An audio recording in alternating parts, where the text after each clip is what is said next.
Hi, thank you so much.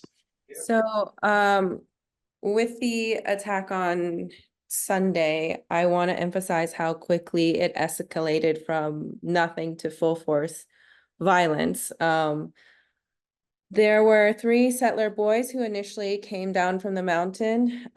We were a group of 8, 6 of us are women, half of these women are mothers. They could definitely be the same age as these boys' mothers. And none of us had any weapons. The only thing we had in our hands were our phones and our cameras for filming. And they attacked with their full strength. I had not seen the such like impact wounds swell up so much. There was a Palestinian farmer that Jetta mentioned earlier. She had been tending to this land since she was little. And she was a grandmother, and had she not left, thank God that she left, had she not left, she would have been attacked too, because they did not discriminate against who they were attacking. They came down and most of these boys had their faces covered. So the question is, right, like, why are they covering their faces? Why are they so afraid of being filmed? If they are afraid of being filmed by, whether it's activists or journalists, then does that mean that they're doing something that they recognize, at least that could be seen by others, that they are doing wrong? One of the boys, I was holding a DSLR camera and he even tried to break my lens. So it was very clear that they did not want to be filmed, but that they wanted to be able to act with impunity, which again, they still did, right? In the West, we say that Israel has a right to defend itself. It's framed as almost an equal war, but here in the West Bank, we can see that it's completely unequal. One side is attacking the other very clearly. On the ground here in just one village, we can see, it's always different than what we can see on the news. News is very fast. They show clips that are just for, a couple of minutes. We stood there on this farm for a long time, and the only thing that the Palestinian farmers were doing was they were walking around and they were tending to their trees. They were trying to pull out weeds, see what the situation was. So there was absolutely nothing that warranted an attack. And immediately, not too long after we got there, the settlers came in a Jeep or some kind of, all-terrain car, and they were circling us. And then a few came, and then a few more came. And it was clear that they were gathering their forces to attack, intimidate. I think this is why I didn't expect to actually get into any sort of physical altercation, because I thought that they were just there to intimidate. But they did when they started swinging, it was a surprise to me. Why would they attack, on farmland? If this is, their right to defend themselves, these farmers are not doing anything to provoke an attack. This is the settlers. This is not their land. They are not tending to the land. They are fruit trees here that are being tended to by Palestinian farmers. So why would they want to attack here, right? Like, it's not their land, it's not their trees. They don't even care about the trees. They're not watering the trees. They're not caring for the trees. So they come down to attack, and it seems like it's purely for the sport of it. It's a very lawless land, it seems like here.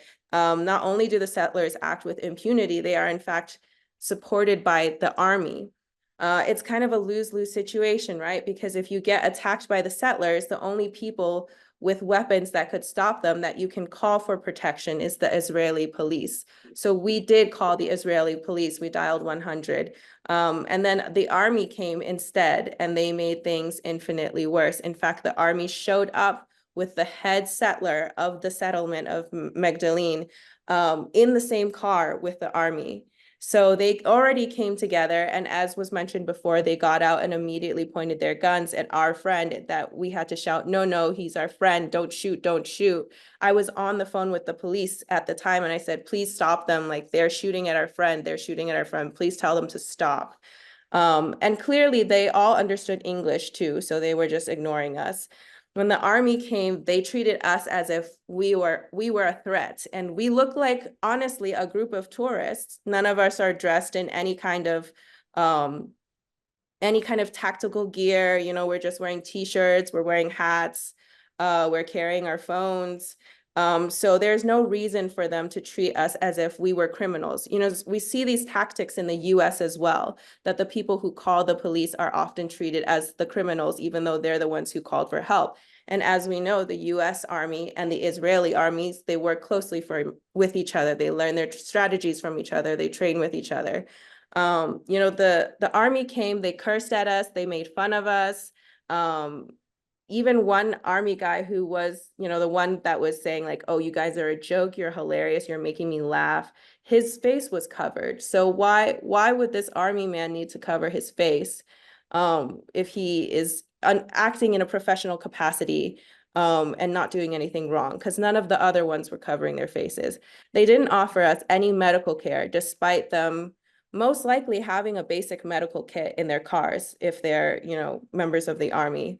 The people that we talk to in the village, they say they have to act like thieves just to go to their own land, to tend to their own trees, right? What is the point in preventing people from going to care for trees, for fruits, for, you know, whatever produce that is on the land? That doesn't seem like it has any kind of like military need or anything like that. These are, you know, just unarmed civilians.